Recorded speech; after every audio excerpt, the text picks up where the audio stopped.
내일은 헌법재판소가 박근혜 대통령 측에 통보한 출석 여부 결정 시한입니다. 대통령이 어떤 선택을 할지 관심이 집중됩니다. 사회부 배혜림 법조팀장, 정치부 이현수 기자와 함께 알아보겠습니다. 네, 두 분 어서 오세요. 네. 자, 이현수 기자, 청와대 시간이 많지는 않아 보이네요.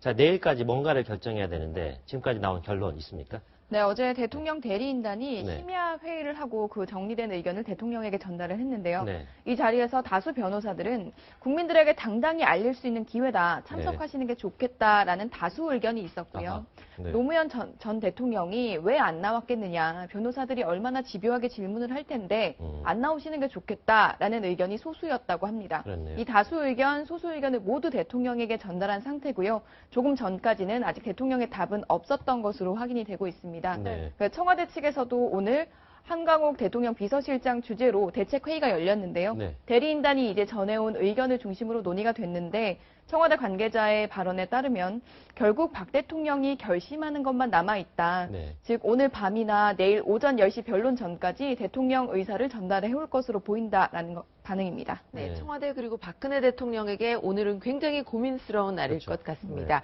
내일 오전 10시에 열리는 헌재 탄핵심판 변론에서 대통령 측의 이른바 지연 전략의 성패가 결정되기 때문입니다. 네. 이제 이 대통령 측의 지연 전술 마지막 카드는 박 대통령의 헌재에 출석하느냐 이 여부인데요. 네. 출석을 한다면 내일 탄핵식의 윤곽이 나올 가능성이 높습니다. 이에 따라서 3월 초 선고 여부와 5월 초 대선 여부까지 정해질 수 있다는 얘기입니다. 네. 그런데 대통령 측이 헌재가 정한 출석 기일에 반발해서 선고를 미루려고 한다면 이 대통령 측의 저항이 거세지면서 향후 탄핵 심판 일정도 변동될 가능성이 있습니다. 그렇군요. 네, 근데 이렇게 시간도 촉박하고 네. 좀 수세에 몰리다 보니까 좀 대통령 측에서도 뭔가 다급하다 이런 인상을 많이 주고요. 좀 네. 무리한 행동들이 많이 나오는 것 같아요. 네, 좀 돌출 행동들이 그렇죠. 많았죠. 네. 특히 법정에서 서석구 변호사가 태극기를 펼쳤던 장면이나 또 어제죠, 김평우 변호사가 당뇨 때문에 음식을 먹고 변론을 하겠다고 했다가 제지를 당하고 또 강하게 항의하는 장면들이 있었습니다. 네. 이제 이런 행동들에 대해서 혹시 숨은 의도가 있는 게 아니냐, 지연 전술이 아니냐라고 라는 질문을 직접 대리인단 변호사에게 직접 던져봤는데요. 네. 그러니까 손범규 변호사와 통화한 결과는 네. 결코 숨은 의도가 있는 것이 아니다. 각각의 상황이 다 있었다라고 설명을 합니다. 예를 들어서 태극기를 펼쳤던 상황은 네. 방청석에서 이제 사진을 같이 찍자고 했는데 서석구 변호사가 항상 가방에 태극기를 함께 항상 가지고 늘 다녀서 갖고 다닌다. 네, 잠깐 펼쳤을 뿐인데 이제 그런 것들이 이제 밖에서 희화화되면서 그런 부분들이 지연 전술로 되는 것에 대해 매우 억울해하고 네. 특히 그러면 변호인이 왜 있는 거냐, 우리가 하는 게 다 지연 전술로 보이느냐라는 이런 해명을 하기도 했습니다. 네, 해명은 우선 해명으로 들어야겠고요.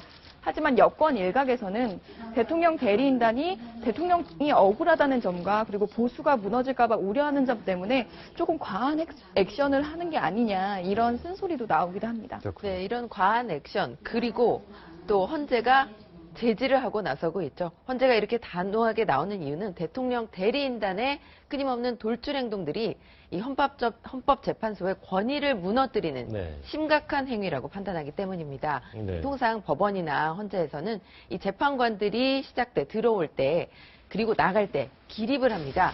이는 재판관 개인이 아니라 사법부와 헌법재판소에 대한 이 존중과 존경의 의미가 있는 건데요. 법원과 헌재는 마지막 보루로 불리고 있고 이 때문에 권위가 있어야 이 사회적 논란을 일단락할 수 있다, 이런 의미입니다. 이번 박 대통령 탄핵 심판에서 재판관들이 가장 노여워하는 순간도 바로 대통령 대리인단이 탄핵 심판의 공정성을 의심할 때였습니다. 네.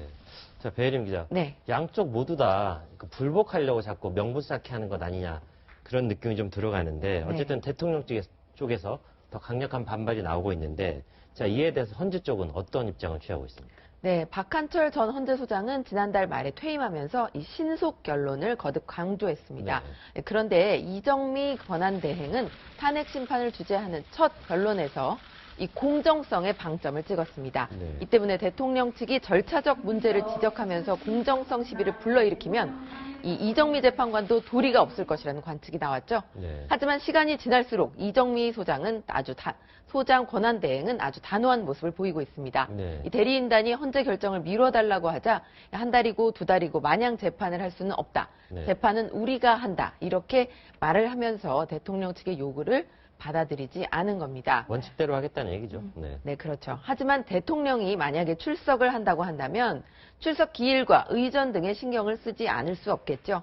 이 대통령 측 요구를 받아들이지 않아서 대통령 측이 공정하지 않다면 문제 제기를 하면 헌법재판소의 탄핵 여부 결정을 불신하게 될 거고 이럴 경우 태극기 집회 등 광장 여론을 등지고 국민이 분열돼서 더 큰 혼란을 초래한다는 우려가 나오고 있습니다. 네. 헌재가 이렇게 단호하게 나오니까 박 대통령에게 이제 남은 카드가 별로 없는 것 같습니다. 네. 어제 오늘 이제 대통령 측이 전현 사퇴에 대한 얘기가 나오던데 이게 가능성이 있는 얘기입니까? 네, 변호인단에서 중대 결심이라는 네. 표현을 쓰면서 사실상 전원 사퇴 카드를 열어놨었는데요. 네. 네. 어제 우선 변호인단의 발언을 보고 얘기 나눠보겠습니다. 네. 변호인이 변론을 하겠다는데 그 제안하는 자체도 좀 문제도 있다고 볼 수 있죠. 여전히 중대한 결심은 유효하신 건가요? 변호사님. 답은 안 줬는데요. 네. 오늘 추가로 통화를 해본 결과 여전히 살아있는 카드다라고 얘기를 했습니다. 그렇군요. 어제 그 추가 카드에 대해서 얘기를 하지 않은 이유는 네. 이정미 헌재소장 권한 대행이 최후 변론 날짜를 못 박지 않았기 때문이라고 합니다. 그러나 이제 내일 대통령의 헌재 출석 여부와 함께 최종 변론기일이 정해질 텐데요. 이제 이번 달 안에 최종 변론기를 정하는 것은 좀 무리다. 그건 문제가 있다라는 입장이 분명해서 만약에 그렇게 되면 항의성으로 이제 전원 사퇴할 가능성도 여전히 남아 있습니다. 네. 기자. 네. 전원 사퇴 카드가 지금 남아있다, 살아있다 이렇게 얘기를 했는데요. 그런데 오늘 대통령 대리인단은 이 원로급 변호인 한 명을 추가 합류시켰습니다. 그렇죠. 이 네. 때문에 대통령 측이 정말 궁지에 몰렸을 때 최종 카드로 이 전원 사퇴 카드를 쓸 가능성이 크다. 이런 분석이 나옵니다. 그렇다면 정말 사퇴 그리고 탄핵 심판, 이 전원 사퇴의 경우 탄핵 심판이 계속 열릴 수 있을지 이것이 논란이 되고 있는데요. 네. 국회 측에서는 대리인을 선임하지 않아서 이 탄핵 심판이 불가능하다는 의견서를 이미 제출했습니다. 네. 그런데 결론은 이런 전례가 없었던 만큼 현 상황에서는 헌법재판소만이 판단할 수 있는 문제다. 이런 것입니다. 네, 그렇군요. 내일 대통령과 변호인단이 어떤 선택을 할지 주목됩니다. 두 분 말씀 잘 들었습니다. 수고했습니다.